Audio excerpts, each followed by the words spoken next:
If you've lost the same 10, 15, 20 pounds more than once in your life, I want you to actually sit with that for a second. Not lost the weight once, lost the same weight more than once.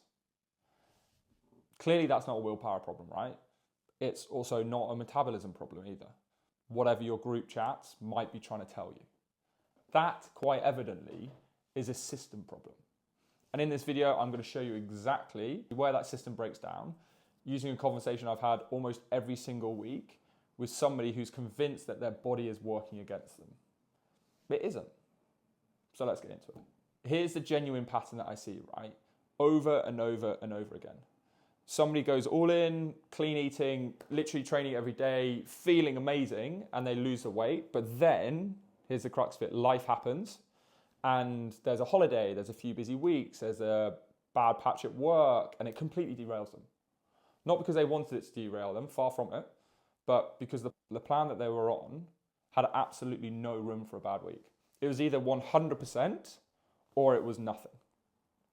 And when you build a plan like that, or you stick to a plan like that, a bad week doesn't just slow you down, it completely ends the whole thing. Your fitness journey is done, gone, vamos, out the window. I had a client, Brittany, who said this pretty much to me word for word. She told me that she can be either, in her own words, really on it, eating clean, training most days, seeing progress. But then she said, I tend to be super good Sunday to Thursday. And then Friday, Saturday completely derails me. And then holidays also derail me. So quite evidently, she's not lazy. She's not undisciplined. She's got 2 young kids, a full-time job, a social life, and a plan that punishes her the second that real life actually shows up. And here's the bit that actually got me. She said, why does it take 6 months to lose 10 pounds, but it feels like you can gain it back in 3 weeks? And then this is the part that I hear a lot as well. She compared herself to everybody else, and specifically to her sister, and said that her sister eats McDonald's every day, drinks like 5,000 Cokes, eats what she wants, and doesn't gain a pound. She's like, this just is not fair.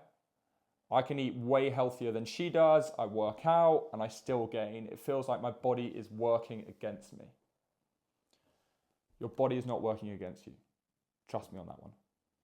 But I understand completely why it might feel like that way, because you're comparing a system with zero flexibility against somebody else's completely different metabolism, completely different history with food, completely different genetic makeup, and drawing completely the wrong conclusion.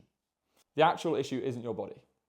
It's that your plan had 2 settings, perfect or off. There's no middle gear. And real life kids, work, holidays, a bad week only exists in that middle gear. So here's what I actually teach people instead. And it's the single biggest shift I make with almost every client I work with. And it's called the 80-20 approach. And it might sound complicated, but it's a lot more simple than you actually think, and it's so effective. 80% of the time, you're on it, you're tracking, you're training, you're making good decisions. The other 20% is the life, the holidays, the weddings, the socializing, the rough week, the client dinners, whatever it might be. And critically, that 20% isn't failure. It's built into the plan from day one. It's expected, it's needed, it's wanted from me actually. You don't need to earn it back or punish yourself for it as well, because you just literally carry on as it's part of the plan. The maths that nobody tells you is that 80% consistency sustained for a year beats 100% consistency over 6 weeks. That collapses every 6 weeks and then you're off. Right? The people who keep the weight off long term are almost never the most disciplined people. They're the ones whose plan actually survives a bad week. They're not all on it the whole time. So I want you to think the next time that your week goes sideways, when you're away, when you're stressed, you've had 4 bad days in a row, work's hectic, the kids are sick. This is what I actually want you to do. I don't want you to restart on Monday like you have for the last 3, 4, 5, 10 years and pretend it didn't happen. I just want you to pick the very next meal and make it a good one. That's literally it. You do not need a clean state. You do not need to punish yourself with a harder workout or stricter cut. You literally just need to make the next decision, not next perfect week. I then want you to notice something about the goal itself. The goal is never the diet, right? The diet, by definition, is temporary. You either come off it, or you're on it, or you fail, or you don't.